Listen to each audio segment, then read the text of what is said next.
Hello and welcome back to my humble show. So it has been a while since I've recorded one of these thinking and driving videos. That's what I call it. That's what I'm doing right now. I actually deleted all of my previous thinking and driving videos. I started this up a few months ago or so. Uploaded quite a few, but it just didn't feel right in the end. I had a very difficult time finding the time to record anything consistently on this channel. My channel was getting bogged down with videos of me just rambling in my Jeep, like so.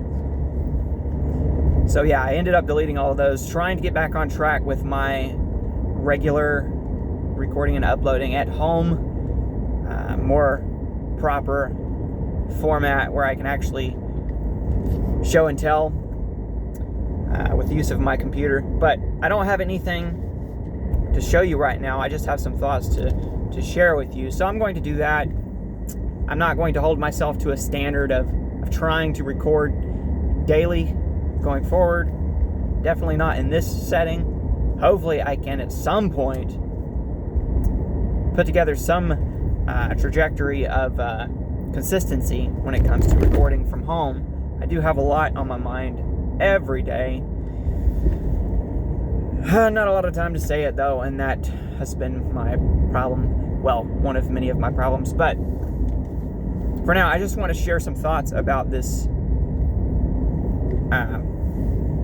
debacle, if you want to call it that, with the Trump cabinet officials on the group chat Signal, sharing information which some might say is war plans. Pete Hegseth, of course, Secretary of Defense, would not say that war plans were discussed. He himself put out some information, some details about the attacks on the Houthis, the strikes on the Houthis, which happened recently. And I'm just going to break all of this down in as short amount of time as possible, because I do feel some type of way about it. I think it's a very bad look for the Trump administration.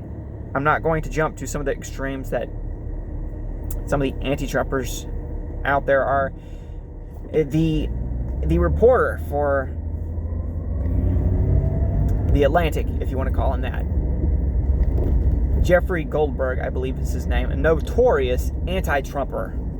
So if you want to point out, as Trump's officials do, that he is in fact an anti-Trumper, if you want to emphasize that fact, then you should also emphasize the fact that he's the last person who should have been in that text chain, in that group chat, reading and ultimately reporting on what Trump officials were saying about an ongoing strike on the Houthis. So this news initially broke the other day. There was an article published by The Atlantic, more specifically Jeffrey Goldberg, saying, hey, I found myself in this Signal group chat, and I was privy to information which seemed to be classified to me, and at that time he didn't publish everything. They, over at The Atlantic, didn't publish everything. They left some of it up for speculation and said, in summary, at least their perspective.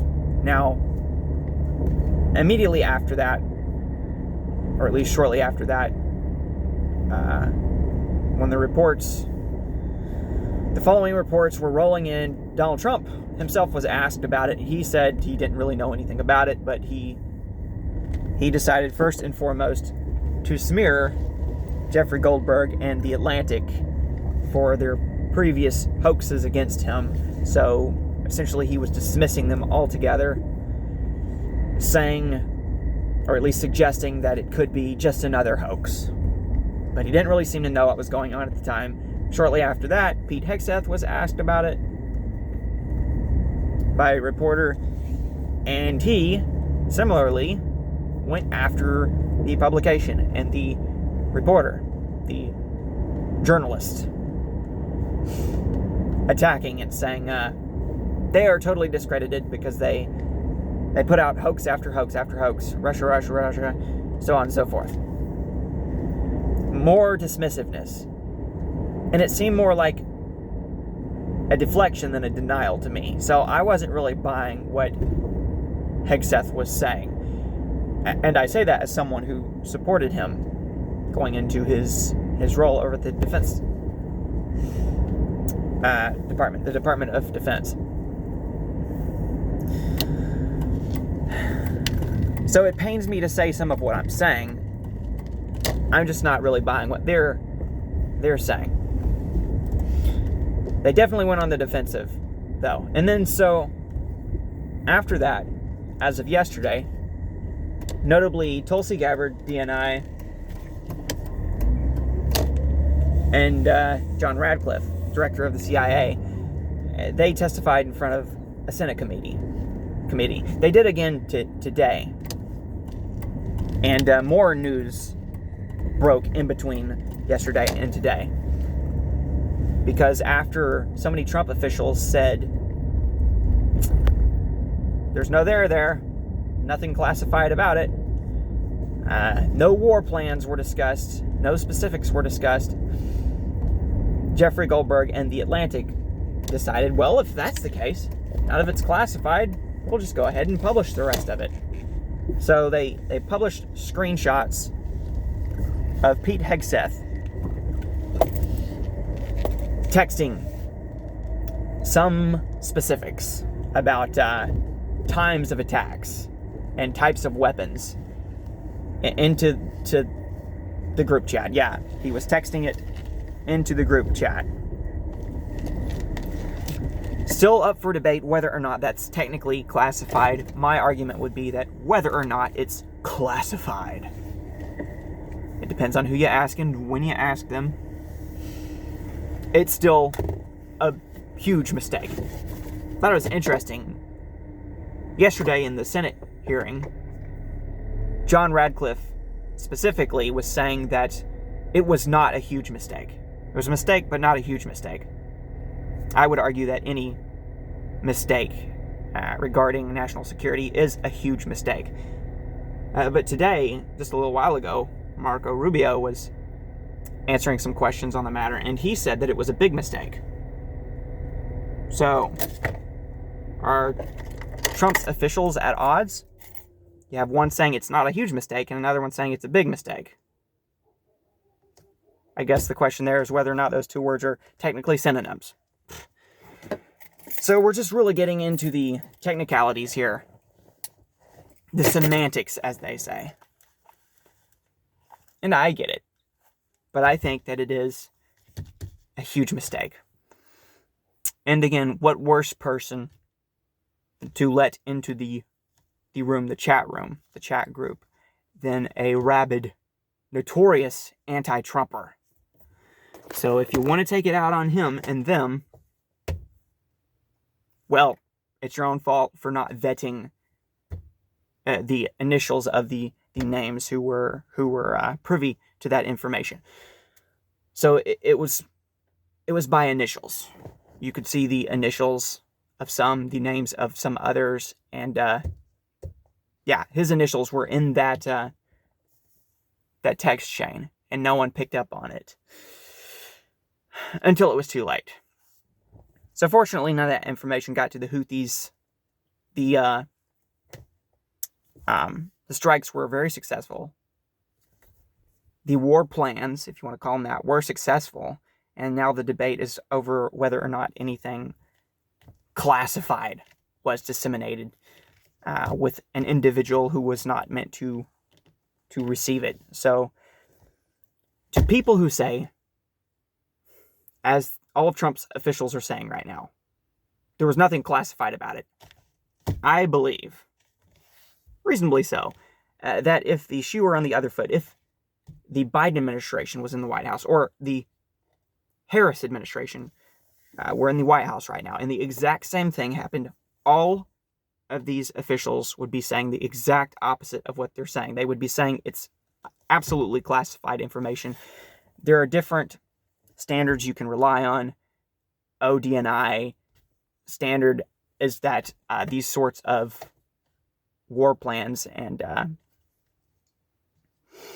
pontifications about details would be considered classified when we're talking about specific times and weaponry being used in certain strikes.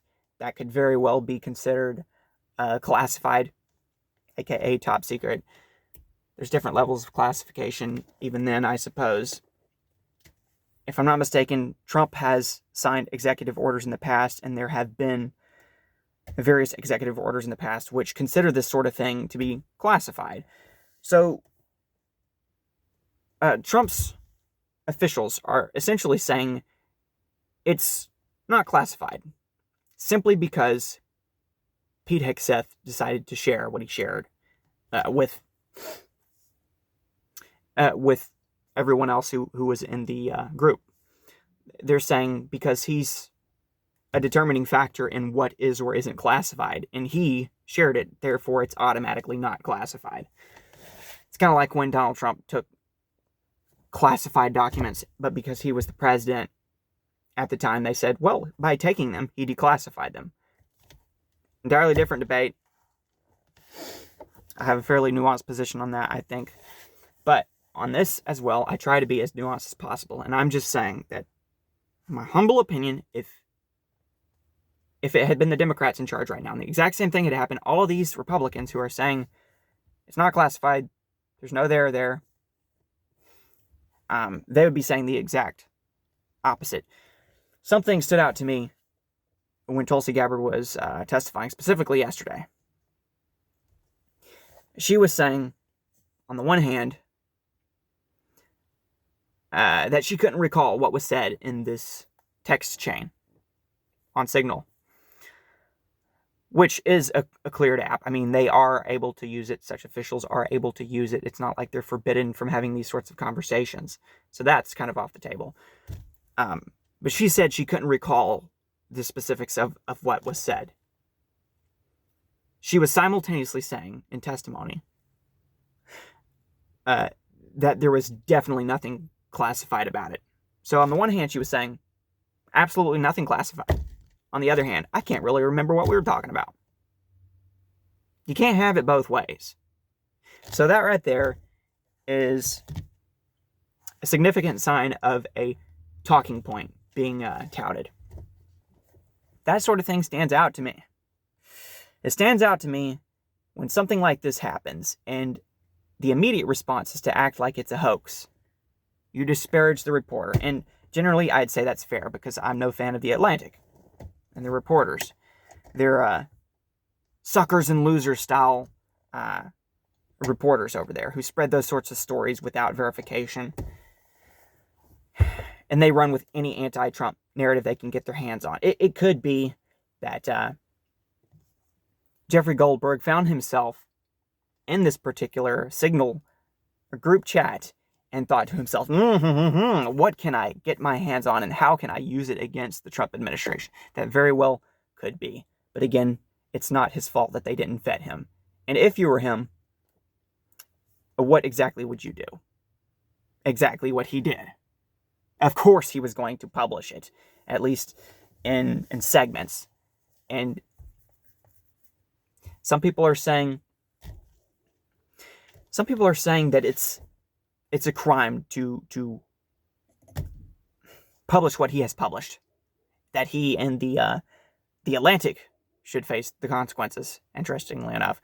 Okay, well, if there's nothing classified or sensitive about what was published, then why would that be the case? That's another thing that stands out to me.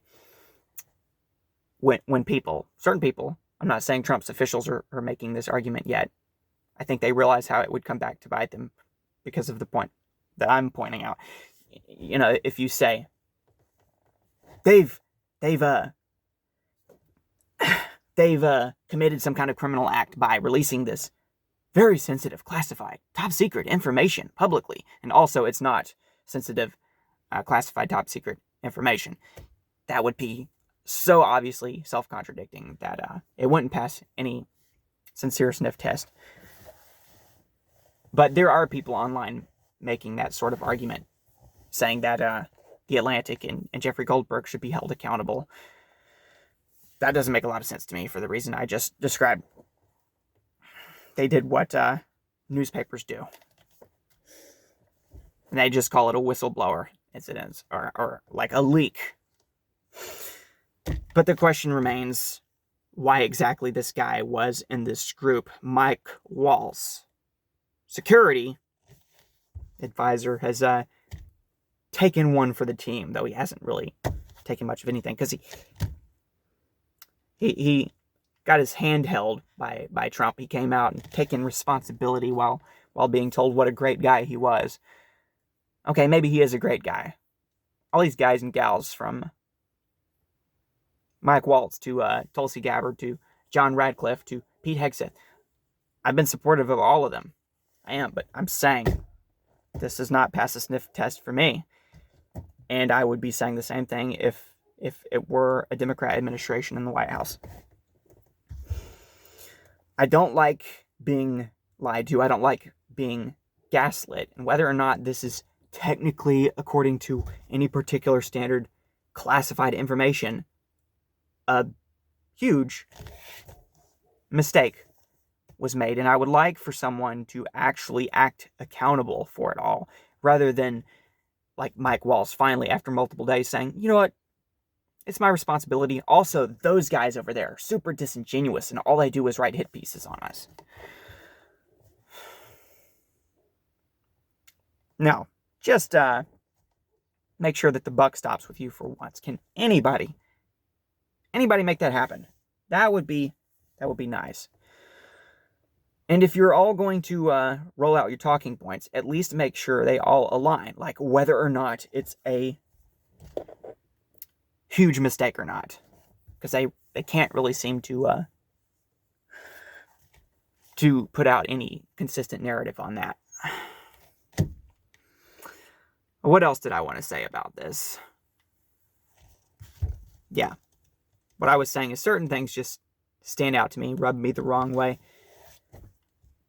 When Trump didn't know anything about it initially, fine and dandy. But if you don't know anything about it, if you don't know whether it's a legitimate report or not, you probably shouldn't be disparaging the reporter. You should wait. Don't jump to conclusions. Make sure you have an informed opinion. After all, you're the president of the United States. Then as it's legitimized, and I'm not saying everything about this report was legitimized. I mean, the guy seemed to be suggesting certain things about, say, John Radcliffe that weren't necessarily true. And John Radcliffe was very defensive about that in today's hearing. Again, he and Tulsi Gabbard testified yesterday and today. He was saying, this was suggested of me in this report, and it's not true. Okay, so you're getting all worked up about that, clearing your name on that, as if to take people's eye off the ball and the other things about the report, which were entirely accurate. Okay. So, Jeffrey Goldberg may have gotten some things wrong, intentionally or not. That's a no-no. You guys got some things wrong, whether intentionally or not. That's a no-no. Stop pretending like it's no big deal. It is. It involves national security. And when Pete Hegseth comes out and says, there were no specifics talked about, no war plans were talked about, nothing of that sort was in the text. And then there are texts which have now been shown through screenshot, which have you yourself saying specific things about times and weapons in regards to certain strikes against the Houthis. I just think that's a bad look. Whether or not any heads roll here in the Trump administration, that's not for me to decide. Who am I? And you can feel free to disagree with me on anything I'm saying. I've gone on a lot longer than I intended to, but I could have my mind changed on this. I've been sharing some thoughts on X. I've been consistent about this from the beginning because I like accountability and transparency whenever it's appropriate. And since this happened, I just feel like I've been gaslit every time I check in with the members of the White House. You had Susie Walz on there. You had J.D. Vance on there. These are not no-name individuals. These are the names. Everyone involved in foreign policy and national security, that sort of thing. Marco Rubio, again,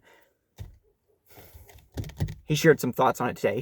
He seemed to suggest that the group chat wasn't actually being used for what it was purposed for. Like it was intended for them to share certain updates with each other in order to coordinate what they would be sharing with other world leaders, for example.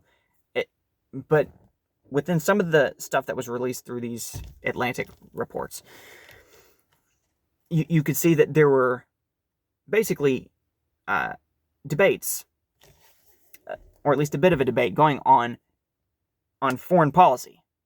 J.D. Vance even had some dissenting views from the president, interestingly enough. Okay, that's all fine and well. But I think that, especially when it comes to Pete Hegseth's portion in that group chat, all of these officials, up until the moment this became public, would have said that they couldn't speak publicly on it because it's too classified. But because it was published by a guy who was not supposed to be privy to the information, their defense, their deflection, has automatically become, there's nothing classified about it. So if there's nothing classified, you guys should have been the ones to release it all. That's what I say. But they get to sit in their Senate hearings and say, I can't speak to that. I can't speak to this. There's an ongoing investigation. Yeah. The usual. Basically, investigating yourselves again. Not exactly, but that's what it seems like. People make a mistake, then they investigate themselves. People ask questions during the ongoing investigation, and they say, we can't answer questions during the ongoing investigation. How convenient for you. Then the investigation wraps up. Nothing really comes out about it. And we never know the truth of the matter. But I think that someone needs to be held accountable for allowing Jeffrey Goldberg into that group chat. If it's a security issue with Signal, well, for future reference, use something different. Or don't put that sort of stuff in there. Or vet who's in there a little bit more efficiently. And, hey, if someone intentionally let him in there in order to produce a hit piece, that means you have a rat. You have someone with contrary intentions, in which case you should have no problem exposing them. But that doesn't seem to be the case. It just seems to be like a case of carelessness and a lot of excuses and gaslighting. Whether or not it's technically classified information, it's a horrible look. And it's perfectly fair, perfectly understandable at least, for newspapers like the Atlantic to hit you hard on it. And if it were the other administration, the Biden or Harris administration, all of these officials, all these Republicans, Trump supporters, would be saying the exact opposite of what many of them are saying now, which is what I continue to say. And you can convince me otherwise. Maybe I'm wrong. Be happy to hear about it. Let me know in the comments below what you think, what you know. I gotta go. But meantime, keep in touch, keep in tune. New content is hopefully coming soon. No promises on that. I feel like I'm missing something, but I'll think about it later. Peace.